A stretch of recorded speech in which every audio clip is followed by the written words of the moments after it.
conhecendo as estatísticas de violência masculina e sofrendo com isso diariamente, porque as mulheres continuam amando os homens, porque elas são, em sua grande maioria, tão hostis ao movimento que luta pela liberdade das mulheres, porque as mulheres continuam cuidando e se dedicando aos homens. Com base em experimentos psicológicos que estudam as diferenças entre os sexos, as autoras do livro Amar para Sobreviver conduzem o leitor numa jornada desafiadora, explicando a lógica por trás dos comportamentos femininos e prometem mudar para sempre a maneira como enxergamos as relações entre homens e mulheres. Oi gente, aqui é a Gisele, o vídeo de hoje é a resenha do livro Amar para Sobreviver, que pelo que eu entendi tem como autora principal a Graham, mas ela também contou com a ajuda de duas amigas, a Edna Rawlings e a Roberta Higsby, que aparecem aqui também como autoras do livro. Esse livro que foi traduzido pela Mariana Coimbra e chegou aqui no Brasil pela editora Cassandra, que é uma editora independente. Então, apesar de ser um livro de 1994, ele é bastante atual e só agora nós, brasileiras, temos acesso ao seu conteúdo. Nesse livro a gente vai conhecer a teoria da Síndrome de Estocolmo Social, que é o subtítulo aqui do livro. Esse termo, essa teoria, ela é da Graham, inclusive há várias citações delas acerca de trabalhos anteriores da Graham.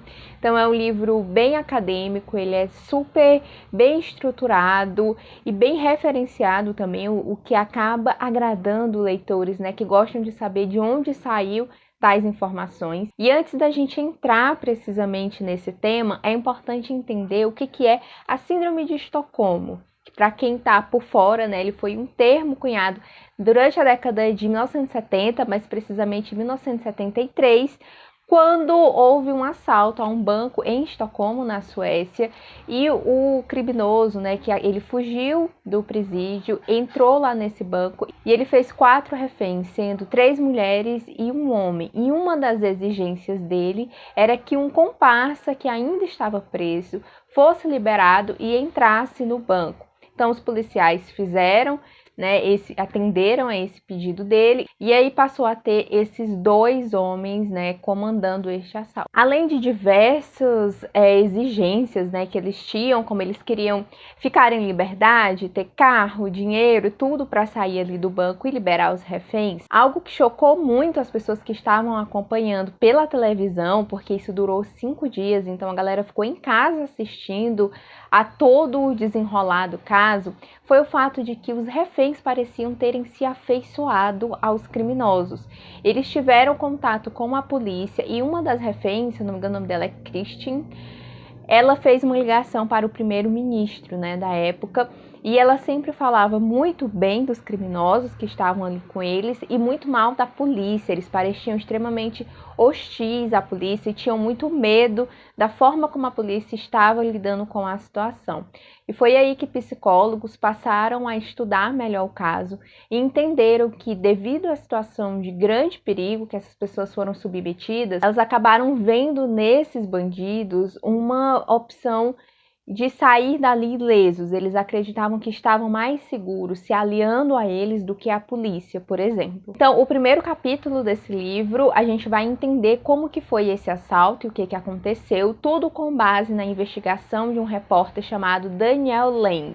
Ele investigou assim de forma bem minuciosa tudo que aconteceu e descreveu com detalhes esse caso. Então as autoras utilizaram essa investigação dele para montar esse primeiro capítulo. Ele é sensacional, eu não conhecia toda a história, por exemplo, e eu pude entender perfeitamente o que aconteceu. E ainda segundo esse repórter, 2 das mulheres que foram feitas reféns ficaram noivas, casaram com os assaltantes, posteriormente. E foi a partir daí que foi criado esse termo, de Síndrome de Estocolmo, que inclusive, se você já tiver assistido a série La Casa de Papel, em que os assaltantes, cada um, eles têm um nome fictício e uma refém, ela passa a se relacionar amorosamente, sexualmente com o captor e lá ela assume o nome de Estocolmo, em referência a essa síndrome. Também uma observação aqui, válido ser feito, que há 2 manuais bem importantes no mundo, que regulamentam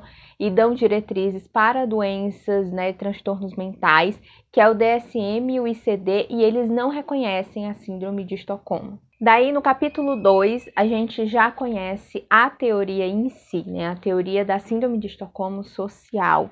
Eu vou ler aqui um trechinho para vocês da página 70. A teoria de Graham prevê que, pelo fato de a vítima estar em desespero e carente de cuidados devido ao terror decorrente da ameaça à sobrevivência, ela cria um vínculo com a primeira pessoa que lhe oferece alívio emocional.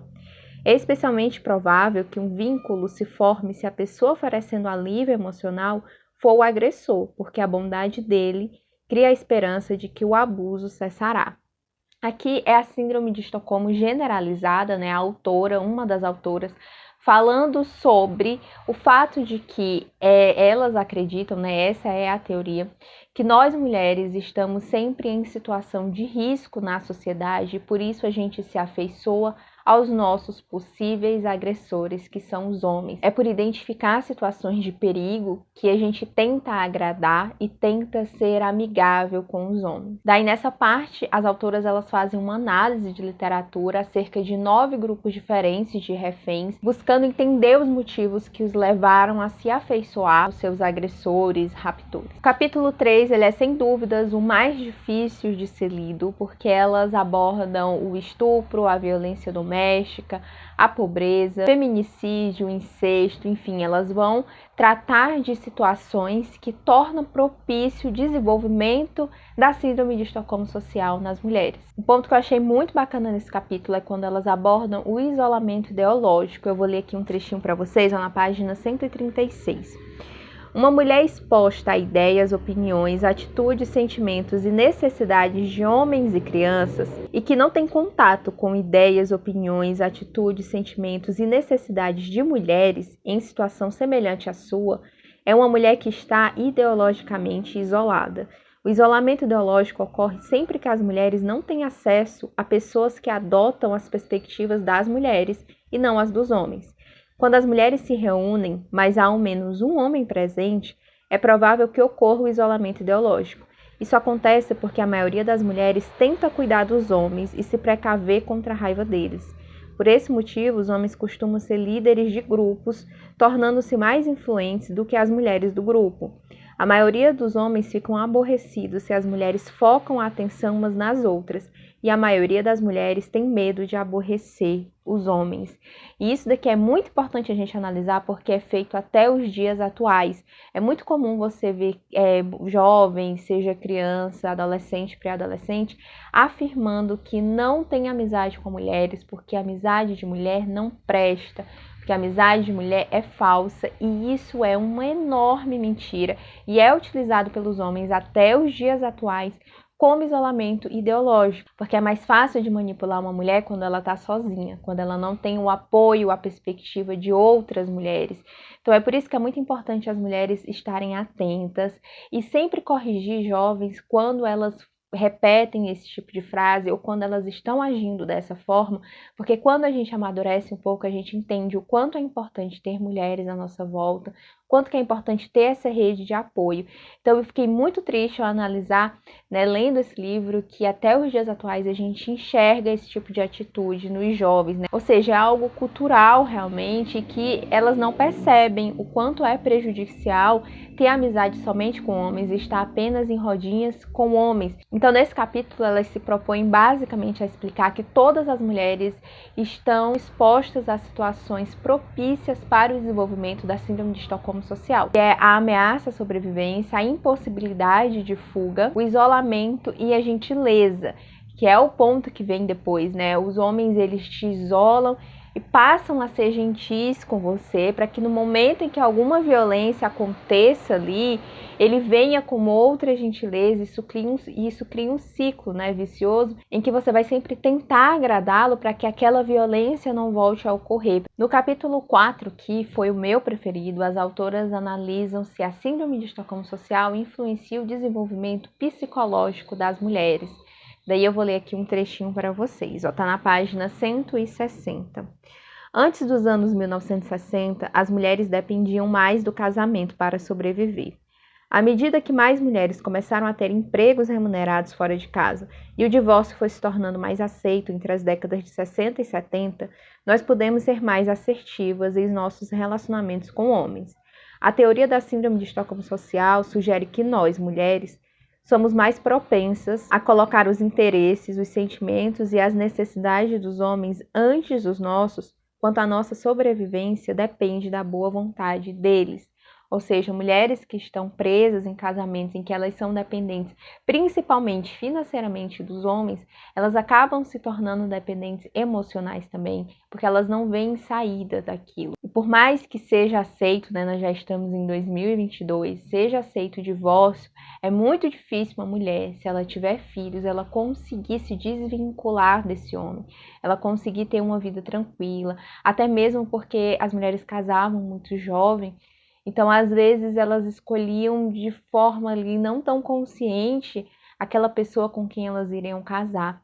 E muitos casamentos, né, das nossas mães, avós, eles são extremamente abusivos. Então, aqui elas explicam, né, que as mulheres, desde cedo, elas buscam esse parceiro, né? Elas têm esse casamento, esse relacionamento heterossexual como o grande objetivo da sua vida. E há também uma análise dos transtornos, né, que são mais comuns às mulheres do que aos homens. Então é muito comum que os homens eles sejam antissocial, dependentes, né, sejam usuários de droga, dependentes de álcool. Nas mulheres é mais recorrente transtornos do tipo borderline, depressão, ansiedade, agorafobia, além também de transtornos alimentares, por exemplo, e elas relacionam as causas desses transtornos com a síndrome de Estocolmo social. E há também aqui nesse capítulo, né, a análise do fato de que há muitas mulheres que preferem não apoiar o movimento feminista para que elas não irritem os homens, né, tentando sempre se aliar ao agressor, achando que dessa forma elas estarão seguras. E nisso eu lembrei muito de uma frase da Audre Lorde, que fala que eu não sou livre enquanto uma outra mulher for prisioneira, mesmo que as correntes dela sejam diferentes das minhas. É mais ou menos isso, e é perfeito, porque não há como uma mulher se sentir segura, né? Achar que ela está em segurança simplesmente por estar apoiando os agressores, né? Nós continuamos sendo um grupo oprimido. Não há como uma única mulher se empoderar, ou seja, ela ter poder, enquanto todo grupo ainda é submetido ao poder dos homens.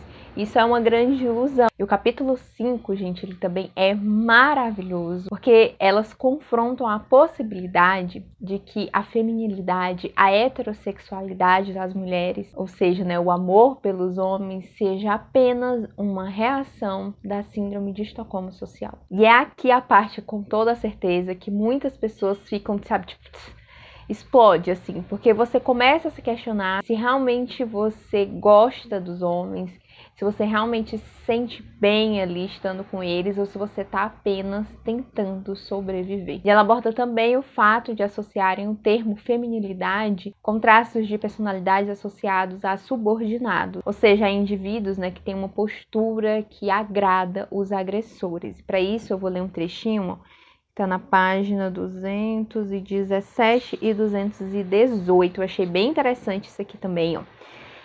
Todo ano, peço a metade dos alunos da disciplina A Psicologia da Mulher, que são em sua maioria mulheres, as alunas, que anotem palavras associadas a masculino e feminino.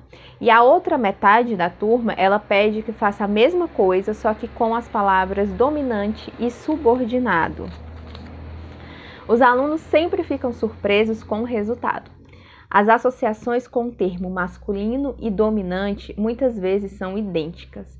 Forte, poderoso, no controle, corajoso, tem dinheiro e status, líder, agressivo, competitivo, determinado.